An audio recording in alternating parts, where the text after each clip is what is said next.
Muy bien. Ivanka Trump pensó que era intocable. Durante años construyó un muro cuidadosamente diseñado entre ella y los desastres legales de su padre. Se alejó de la organización Trump, se mudó a Miami, sonrió para portadas de revistas y se mantuvo lejos de los tribunales. Ahora mismo, un juez acaba de obligarla a entrar en uno de todos modos. El testimonio que pasó meses intentando evitar, los correos electrónicos que nunca imaginó escuchar leídos en voz alta, los acuerdos que creía enterrados lo suficientemente profundo, todo salió a la luz en una sola tarde. Y cuando su nombre se mencionó en esa sala del tribunal, el ambiente dejó de respirar. Entonces, ¿qué arrastró a Ivanka de vuelta al fuego del que había trabajado tan duro para escapar? Una citación judicial, una silla, una tarde bajo juramento que nunca podrá borrar. Respondió con cuidado, deliberadamente, con la precisión de alguien que sabía exactamente cuánto dependía de cada palabra que decía. Pero aquí está el punto. Los fiscales ya tenían los documentos, ya tenían los correos electrónicos, ya tenían sus propias palabras escritas años antes de que ella imaginara que esto llegaría. Y voy a mostrarte exactamente lo que revelaron esas palabras y por qué nada volverá a ser igual. Lo que ocurrió después es la historia de la que todos hablan, pero que nadie está contando por completo. Porque esto no se trata solo de drama legal, no se trata solo de la pesadilla judicial de una familia. Se trata de lo que reveló su testimonio, de aquello que contradijo y de por qué los fiscales parecían como si acabaran de encontrar la pieza perdida que llevaban buscando. Cuando hayas terminado de leer esto, entenderás por qué los analistas legales están llamando este momento el más trascendental de todo el caso de fraude contra Trump y por qué la distancia cuidadosamente construida de Ivanka respecto al imperio de su padre se derrumbó en tiempo real. Volvamos al verdadero inicio, porque el momento en esa sala del tribunal no apareció de la nada. Fue el producto de años de solicitudes de documentos, citaciones, transcripciones de declaraciones y un equipo legal que estaba construyendo hacia algo específico. Cuando la fiscal general de Nueva York, Leticia James, presentó su enorme demanda civil por fraude contra la organización Trump, la mayoría se centró en los nombres grandes: Donald Trump, Don Jr., Eric Trump. Eran los rostros de la organización, los profundamente involucrados en sus operaciones financieras. El nombre de Ivanka estaba en la denuncia original, pero logró que la removieran como demandada gracias a un argumento legal sobre el estatuto de limitaciones. Ella creyó que había salido, creyó que el tiempo la había salvado, y por un tiempo parecía que tenía razón. Pero aquí está lo que no anticipó. Ser removida como demandada no significa dejar de ser testigo. No significa que los documentos con tu nombre desaparezcan. No significa que los correos que enviaste, los acuerdos en los que trabajaste, las conversaciones que mantuviste, simplemente se esfumen del registro probatorio. Ya no era una demandada, pero seguía siendo una figura central en la historia que los fiscales estaban contando y eventualmente la necesitaron para entrar y explicarse bajo juramento. Esa fue la parte que lo cambió todo. La citación llegó y el equipo legal de Ivanka la combatió con fuerza. Argumentaron que obligar a testificar a alguien que no era demandado era un exceso.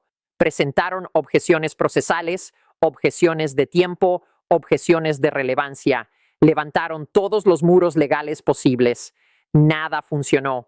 El tribunal ordenó que testificara y esa orden, esa simple instrucción judicial, fue el primer temblor antes del terremoto, porque todos entendían instintivamente algo.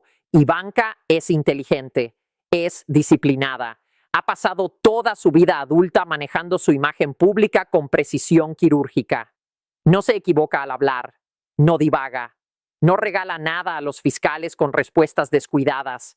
Pero también estaba entrando en una sala donde ellos ya tenían los documentos, ya tenían los correos, ya tenían testimonios de otros testigos que podían o no alinearse con lo que ella estaba a punto de decir. Y cuando los fiscales entran en una sala con los recibos en la mano, la pregunta no es si encontrarán una contradicción, sino cuántas. El día que subió al estrado, la atmósfera fue distinta. Eso es lo que describieron quienes estuvieron ahí. Siempre hay tensión en un testimonio de alto riesgo, pero esto era otra cosa. Era como ver a alguien caminar por una cuerda floja sobre un abismo, con abogados a ambos lados esperando el primer tambaleo. Estaba serena, preparada. Respondía con cuidado, deliberadamente, con el ritmo medido de alguien que había pasado horas con su equipo legal, repasando cada posible pregunta. Se veía la preparación en cada respuesta. Nada era espontáneo, nada era suelto. Y entonces los fiscales sacaron los correos electrónicos. Aquí está lo que casi nadie entendía sobre el papel de Ivanka en la organización Trump antes de este momento. No era solo una figura simbólica, no era solo la hija que aparecía en inauguraciones y sesiones de fotos. Estaba profundamente involucrada en acuerdos específicos, transacciones específicas, negociaciones específicas que ahora están en el centro de este caso de fraude. Un acuerdo en particular apareció una y otra vez: el Trump International Hotel and Tower en Chicago, un proyecto que requería una financiación masiva, un proyecto donde los estados financieros presentados a los prestamistas estaban, según los fiscales, significativamente inflados, un proyecto donde las comunicaciones de Ivanka la muestran involucrada activamente en el proceso de negociación. Los correos presentados mostraban que discutía términos del préstamo, valoraciones de la propiedad, la situación financiera presentada a los bancos. No eran comunicaciones periféricas, eran sustantivas. El tipo de correos que colocan a una persona dentro de la sala donde se tomaban las decisiones. Y fue entonces cuando que su nombre resonara en el tribunal dejó de ser un detalle procesal para convertirse en algo mucho más significativo. La narrativa que la organización Trump había intentado sostener era simple. Los estados financieros inflados fueron preparados por contadores, revisados por ejecutivos, y cualquier exageración era parte de prácticas agresivas pero estándar del sector inmobiliario. Todos lo hacen. Nadie salió perjudicado. Los bancos eran sofisticados. Los préstamos se pagaron. Sigamos adelante. Los correos de Ivanka complicaron esa historia profundamente porque mostraban conocimiento, mostraban participación, mostraban un nivel de involucramiento difícil de reconciliar con la idea de que simplemente confiaba en que los contadores hicieran bien su trabajo sin entender qué producían esos números. Cuando los fiscales la presionaron sobre comunicaciones específicas, la sala se silenció. Sus respuestas fueron cuidadosas, precisas. Pero la precisión ante un correo que escribiste 5 años antes es muy distinta a la precisión en abstracto, y varias de sus respuestas crearon lo que los analistas legales identificaron inmediatamente como tensión con el registro documental. No necesariamente mentiras, nada que los fiscales impugnaran al instante, pero sí inconsistencias, vacíos, explicaciones que exigían creer que sabía menos de lo que los correos sugerían. Ese es el problema con la evidencia documental en la era del email. No es tu palabra contra la de ellos, es tu palabra contra tu propia palabra. La versión de ti sentada en esa silla en 2023 frente a la versión de ti escribiendo ese correo en 2012. Y jueces, jurados y cortes de apelaciones tendrán que reconciliar esas dos versiones en una narrativa coherente. Los analistas entendieron de inmediato lo que estaban viendo. No fue un colapso dramático. Ivanka no se derrumbó, no se contradijo catastróficamente en un solo momento, pero hizo algo mucho más dañino estratégicamente. Les dio a los fiscales un registro detallado, extenso, forzado por una citación judicial de sus explicaciones sobre esos correos y ese involucramiento. Y ahora esas explicaciones pueden compararse, analizarse y contrastarse con cada otra pieza de evidencia del caso. En términos legales, esto se llama fijar testimonio. Consigues que alguien se comprometa bajo juramento con su versión de los hechos y luego pasas el próximo año contrastando cada palabra con todo lo demás. Si algo no coincide, tienes un testigo que ahora testificó bajo juramento algo que puede ser impugnado. Las apuestas para cada respuesta se elevaron dramáticamente. Eso es algo que su equipo legal entendía perfectamente. Por eso lucharon tan duro contra la citación, no porque necesariamente ocultara algo explosivo, sino porque testificar crea riesgo. Cada frase es un posible problema. Cada explicación es un compromiso que ahora debes defender para siempre. Perdieron esa batalla y ahora viven con las consecuencias. Pero aquí es donde la historia se vuelve realmente compleja. No todos los que vieron el testimonio de Ivanka interpretaron lo mismo. Sus defensores, y tiene defensores serios en la comunidad legal, argumentaron que se manejó con excepcional compostura, que sus explicaciones eran consistentes con el papel que realmente desempeñó, que los fiscales trataban de hacer parecer siniestros correos que eran normales en el sector inmobiliario. Es un argumento con cierto peso. Honestamente, las negociaciones inmobiliarias involucran a muchas personas discutiendo valoraciones, financiación, proyecciones. Quien negocia los términos de un préstamo no necesariamente sabe que los estados financieros están inflados fraudulentamente. Si los contadores produjeron los números y esos números fueron usados por la organización, su participación no la convierte automáticamente en responsable. Ese es el argumento de su equipo legal en su versión más limpia, y no es tonto, es sofisticado, y muchos académicos jurídicos creen que tiene mérito. El contraargumento de los fiscales es igualmente sofisticado. Cuando eres no solo una participante, sino una ejecutiva prominente de la empresa familiar, cuando tus comunicaciones muestran que te involucraste en el cuadro financiero presentado a los prestamistas, la idea de que no tenías motivos para verificar si ese cuadro era exacto comienza a tensarse. La diligencia debida se aplica a todos en la sala, no solo a los contadores. Esta tensión vivirá en el caso durante años, y el testimonio de Ivanka está justo en el centro. Lo que hizo ese momento en la sala tan eléctrico no fue solo el drama legal. Fue la dimensión personal que todos sentían, pero nadie decía en voz alta: esta es una hija testificando en un caso que involucra a su padre. Una hija que construyó su propia marca, carrera e identidad, al menos parcialmente, sobre el apellido Trump y la organización Trump. Una hija que públicamente se ha presentado como distinta de los rasgos más combativos de su padre, mientras seguía profundamente ligada al negocio familiar.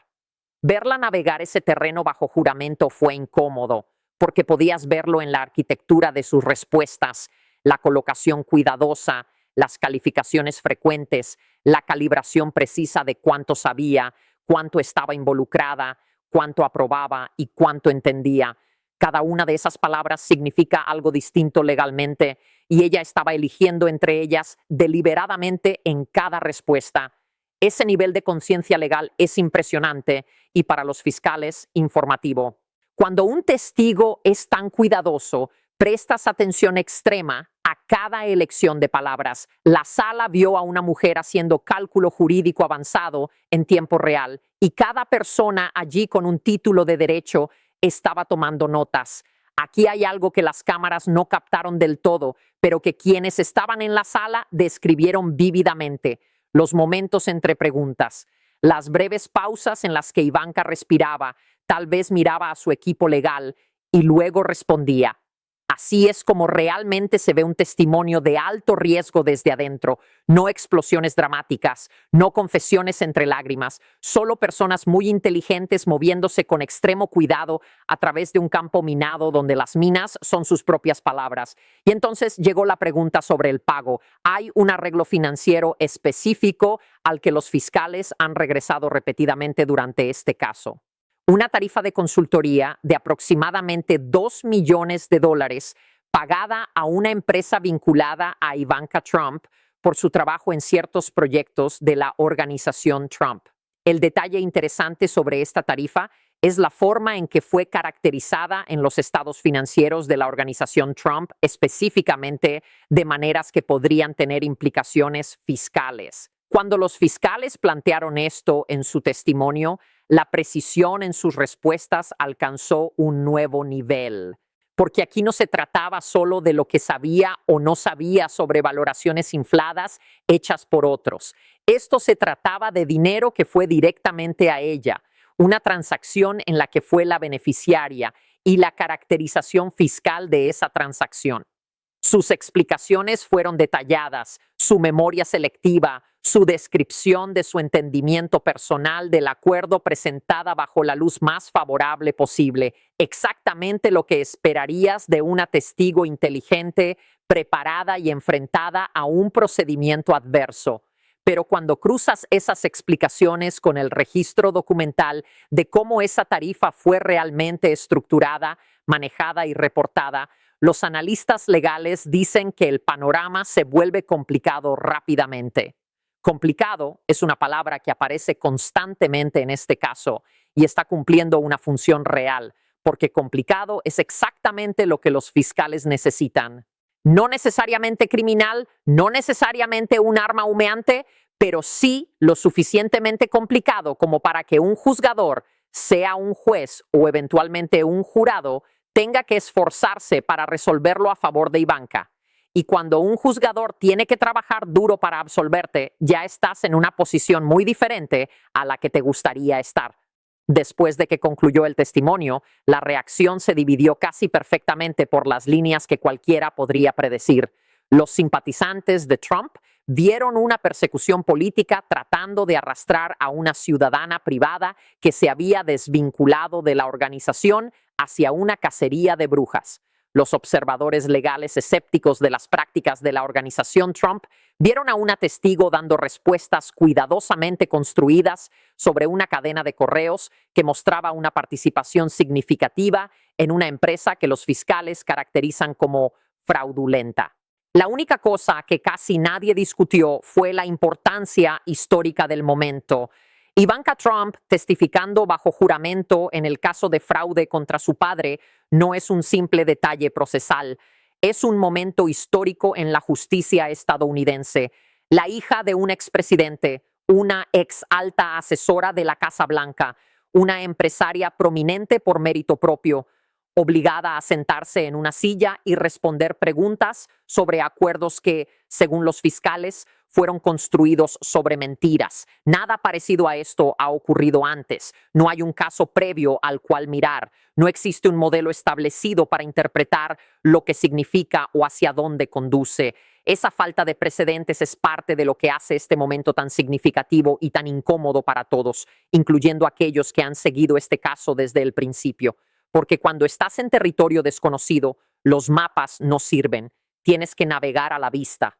Y ahora mismo, la visibilidad en este paisaje legal es extremadamente limitada. Lo que viene después es lo que mantiene despiertos a los analistas legales, porque el testimonio de Ivanka no existe aislado. Entra en un archivo. Ese archivo se compara con cada otra pieza de evidencia de un caso que ya es gigantesco. Y en ese proceso, las cosas encajan o no encajan. Si encajan, su testimonio se convierte en un capítulo menor dentro de una historia mucho más grande. Si no encajan, si los fiscales encuentran puntos específicos donde sus explicaciones bajo juramento no pueden reconciliarse con el registro documental, la situación cambia de forma significativa. Las remisiones penales son posibles en Nueva York. Son raras, requieren un estándar alto, pero son posibles. Y nadie que siga este caso cree que la posibilidad sea cero. Mientras tanto, el contexto más amplio sigue ahí. Los casos penales contra Donald Trump, el caso civil que ya produjo un fallo de $355 millones, el proceso de apelación en curso, el impacto político que se desarrolla junto a todo lo demás. Ivanka está en el cruce de todas esas líneas. La hija que intentó alejarse, la testigo que volvió a ser atraída, la ejecutiva cuyos correos ahora forman parte de un registro legal permanente. Ella dio un testimonio cuidadoso, se mantuvo serena, no les dio a los fiscales un gran momento dramático, pero les dio algo más valioso. Se comprometió con una versión de los hechos. Fijó sus explicaciones. Delimitó lo que sabía y lo que no, lo que hizo y lo que no, lo que entendió y lo que no. Y ahora todas las partes importantes tienen ese registro. Y lo tendrán por mucho tiempo. Aquí está la verdad incómoda bajo todo esto. Ivanka Trump construyó algo raro en la vida pública estadounidense, una doble identidad genuina. Era la hija de Trump, lo que le daba acceso, riqueza y plataforma. Pero también era Ivanka, con su propia marca, su libro, su línea de moda, una personalidad separada del caos político de su padre. Mantuvo ese equilibrio durante años, navegó los años de la Casa Blanca, sobrevivió las tormentas políticas, se retiró a Florida y empezó a reconstruir una vida más tranquila. El tribunal no se preocupó por nada de eso. El tribunal solo se preocupó por lo que sabía, cuándo lo sabía, qué hizo al respecto y si lo que dijo bajo juramento coincide con los documentos anteriores. La distancia que construyó entre ella y los problemas legales de la organización Trump se cerró drásticamente en esas horas en el estrado. Y desde entonces, los analistas legales han estado diseccionando cada respuesta, cada matiz, cada frase. Ella no está fuera de esto, puede que nunca esté completamente fuera. Y esa realidad, más que cualquier momento dramático dentro de la sala, es lo que hace su testimonio el desarrollo más significativo desde el fallo original del juez Engoron. La apelación sigue pendiente, la sentencia sigue vigente, el monitor sigue supervisando las operaciones de la organización Trump, los casos penales siguen avanzando, todo continúa, todo sigue su curso con su propio impulso. Y ahora, en medio de esa maquinaria legal gigantesca, existe un transcript, páginas y páginas de preguntas y respuestas de una testigo que trató muy duro de no estar ahí. Una testigo obligada por una orden judicial. Una testigo que dio un testimonio cuidadoso, disciplinado, preparado, que aún así la comprometió con una versión de los hechos que tendrá que defender indefinidamente. Ese transcript existe ahora, no puede deshacerse, no puede revisarse, no puede borrarse estratégicamente. Es parte del registro permanente de una de las sagas legales más significativas de la historia moderna de Estados Unidos. Y en algún lugar de ese registro, los fiscales creen que están los hilos que necesitaban, las respuestas específicas que pueden compararse con documentos específicos, los encuadres exactos que crean las tensiones exactas, las palabras exactas que se sostendrán o se romperán bajo presión. Van a tirar de cada uno de esos hilos, cuidadosamente, metódicamente, con la paciencia de un equipo que ha pasado años construyendo este caso y claramente está dispuesto a pasar varios años más terminándolo. La sala quedó impactada cuando su nombre surgió. El caos posterior fue real, inmediato y no muestra señales de calmarse. Y lo que debería mantener a todos atentos no es lo que ya pasó, sino lo que viene. Cuando tiren de esos hilos, cuando esas respuestas sean probadas. Cuando comparen lo que dijo con lo que muestran los documentos en un escenario con apuestas incluso más altas, porque algo se está construyendo en este caso, algo que aún no se revela del todo, algo que quienes están más cerca pueden sentir, incluso si no pueden describirlo. La próxima decisión importa, el próximo documento importa. La próxima vez que un nombre caiga en esa sala, la reacción podría ser aún más grande. Y créeme cuando te digo esto, no hemos terminado de ver esta historia, ni de cerca, y aquí lo dejamos por ahora. Pero entiende esto, la historia no ha terminado, ni está cerca de hacerlo. Los transcripts existen, los correos existen, el testimonio está fijado para siempre, sea lo que sea que decida la Corte de Apelaciones, sea lo que sea que presenten los fiscales después, las bases de esta saga ya cambiaron para siempre. El nombre de Ivanka está en ese registro y los registros no desaparecen. Si has estado siguiendo este caso, mantente cerca. El próximo desarrollo viene más rápido de lo que cualquiera espera. Y cuando llegue, vas a querer haber visto esto primero.